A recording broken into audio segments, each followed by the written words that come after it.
అదే జగనే అనుకూలం అదే ఉంది అనేటట్టుంటే కరెక్ట్గా రావాల.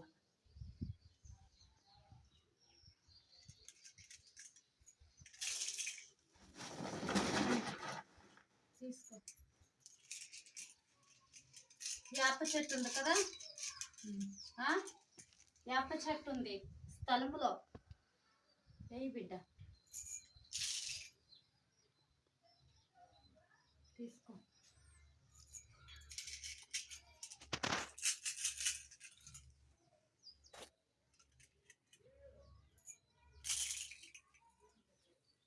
మునేశ్వరుడు లెక్క ప్రకారంలో నీళ్ళ రాతి విగ్రహంతో ప్రయత్నంతో అగబడాలని అనుకుంటున్నావు కదా కొడక.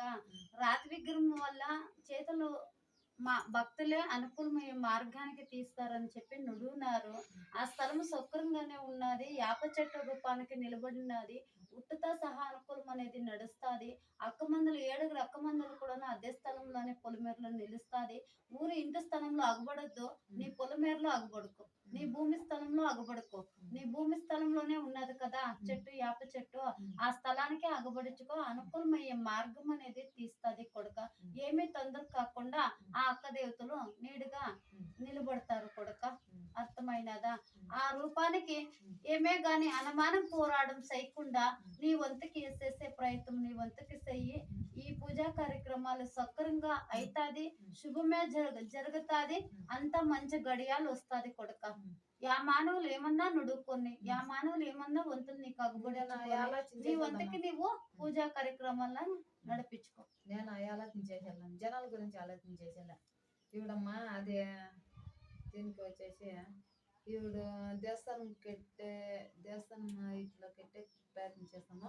ముందరికి ఇప్పుడు ఒక ఏడాది ఇంకా పుట్టు తయారైంది కదా. అదే కదా నేను పలికింది. యాప చెట్టు రూపానికే మొదలు పెట్టినది, ఉట్టుతో అగబడినది. అంటే ఉట్టుతో అంటే పుట్టు రూపమే, పుట్టు రూపము. నేను ఉట్టుతో అంటాను, పుట్టు రూపము అంటాము.